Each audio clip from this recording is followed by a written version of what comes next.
Alkisah, di sebuah bukit yang jauh dari kota di daerah Kalimantan, hiduplah seorang janda miskin dan seorang anak perempuannya. Setiap hari, ibu bekerja keras mengurus kebun sayur sejak pagi buta.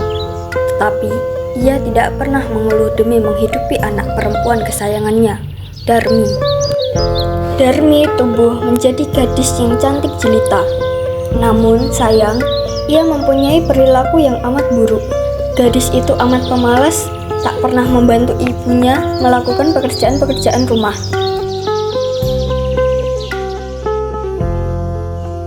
Suatu hari, seperti biasa, gadis itu mengurung dirinya di dalam kamarnya.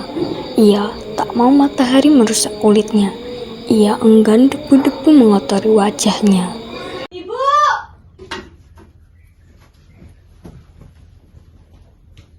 Kan udah sering aku bilang, setiap aku bangun tidur, kamar ini sudah harus rapi dan ada air hangat untukku. Tetapi apa sekarang? Kamu itu udah besar, nak. Seharusnya kamu udah bisa ngelakuin semua itu sendiri. Ibu kan tahu, sekarang aku sedang sibuk. Sang ibu hanya mengelus dada, hatinya gelisah. Kesibukan mempercantik diri hanya itulah yang selalu dilakukan putrinya yang pemalas itu. Matahari mulai memancarkan sinarnya.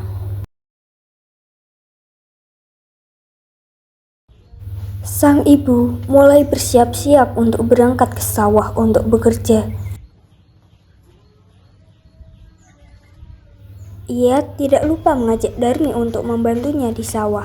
Ayo Darmi, bantu ibu kerja di sawah. Ih, ibu, ya ampun. Nanti kuku sama tanganku kotor dong, Bu. Apa kamu nggak kasihan sama ibu, nak? Udah deh, Bu. Aku lagi dandan. Ibu berisik banget sih.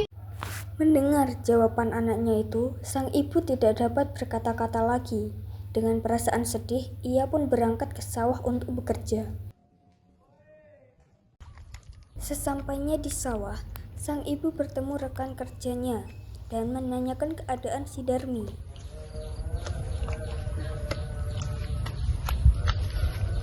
Darmi lagi di mana, Bu? Di rumah. Sebenarnya ada apa sih di rumah terus? Mungkin dia lagi dandan.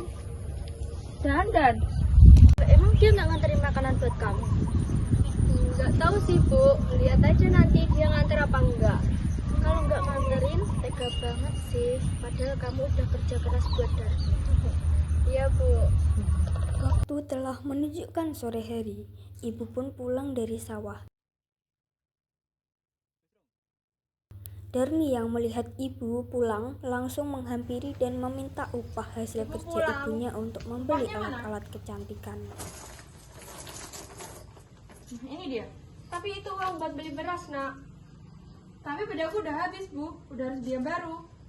Kamu sekali-kali ikut ibu kerja di sawah. Jangan bisanya cuma minta aja tapi nggak mau kerja. Kita ini orang miskin. Kalau nanti kita nggak kerja, kita mau makan apa? Apa sih, Bu? Ibu itu udah tua. Nanti kalau ibu udah nggak ada, ibu udah nggak was-was lagi kalau kamu bisa ngurus diri kamu sendiri. Ibu pun sedih mendengar ucapan yang terlontar dari mulut anaknya sendiri. Ya udah kalau itu mau kamu, ibu cuma minta kamu keluar dari rumah, kenalan sama tetangga-tetangga. Kalau ibu udah nggak ada, ibu bisa tenang. Hingga suatu hari, ketika ibunya hendak ke pasar, Darmi berpesan agar dibelikan sebuah alat kecantikan. Bu, beliin alat kecantikan lagi dong. Yang mana, nak? Ibu nggak tahu. Yang itu loh. Namun setelah didesak, Darmi pun bersedia menemani ibunya ke Tapi ibu pasar. nggak tahu alat kecantikan apa yang kamu maksud. Ya udah, aku mau ke pasar, tapi dengan syarat ibu jalan di belakangku. Emangnya kenapa, nak? Aku kan malu sama orang kampung kalau jalan sama ibu.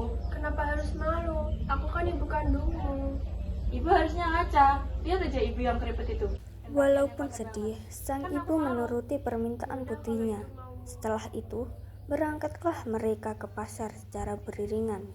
Darmi berjalan di depan, sedangkan ibunya mengikuti dari belakang dengan membawa keranjang. Meskipun keduanya ibu dan anak, penampilan mereka kelihatan sangatlah berbeda.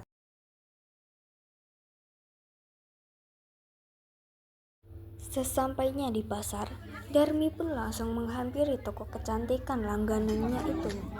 Mau beli apa, Mbak? Mau beli bedak? Sementara ibunya membeli sayuran di depannya. Oh iya. Mbaknya jadi mana? Aku beli itu dulu ya. Mau satu lagi ya? Kalau yang itu harganya berapa? Ini harganya mau yang mana? Oh iya, yang ini. Ya, terima kasih, Mbak.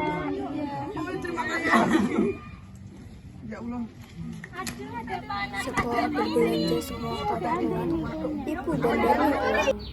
Ayo dibeli.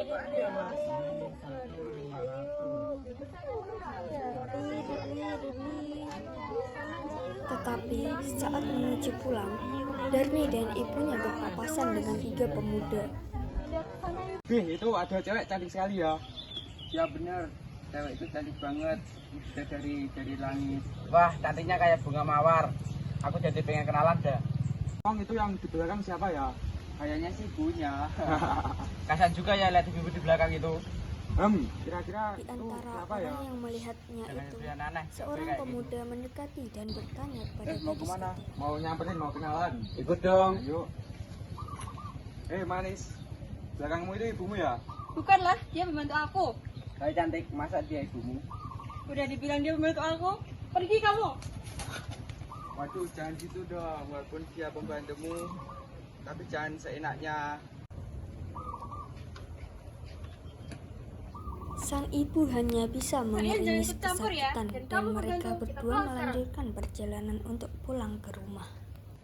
Tidak lama mereka berjalan, Darmi dan ibunya bertemu dengan teman yang tinggal di kampung lain. Hai Darmi, kamu habis dari mana? Dari pasar. Wah, kamu makin cantik aja. Coba kasih tahu kita kamu pakai apa aja. Aku sih tiap hari wajib keluaran ya. Kalau bisa jangan sampai kena matahari. Soalnya bikin kusam. Wah, pasti suami kamu beruntung punya istri kayak kamu. Terus itu siapa yang di belakangmu? Ibumu ya? Tentu saja bukan ibuku. Dia itu pembantuku. Mana mungkin aku punya ibu yang kucel kayak dia ini. Ya ampun Darmi, kamu terlalu berlebihan banget sama Ibu hanya bisa pembantumu. menunduk dan menahan rasa Udah biasa sakit itu, Mas. atas Dia kan apa yang membantu. diucapkan oleh Darmi. Ih, Alangkah yaudah deh, terlukanya kita sang duluan ibu ya, nanti ketemu mendengar lagi. semua itu. Hatinya menangis dan ia benar-benar tak berdaya menahan sakit hatinya. Ia memohon kepada Tuhan. Akhirnya, si ibu pun berdoa. hamba tidak kuat menahan semua hinaan ini. Anak hamba sangat durhaka kepada hamba. Hukumlah anak durhaka ini ya Tuhan. Atas Ampun, Bu, kuasa Tuhan yang Maha Esa, perlahan-lahan gadis durhaka itu berubah menjadi batu.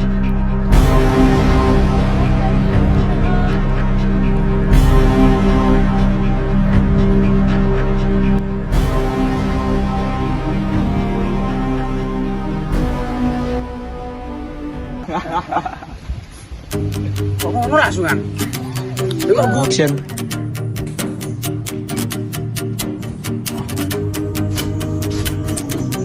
Udah sebelumnya.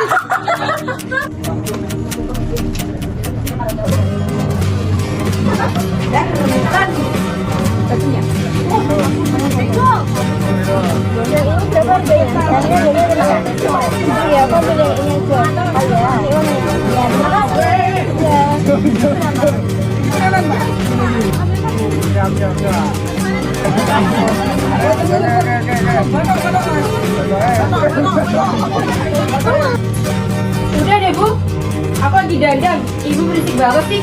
Dia aja sendiri. Aduh. Ya Tuhan, aku gak kuat menahan semua ini.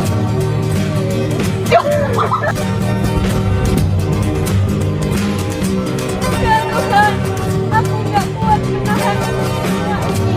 Anakku.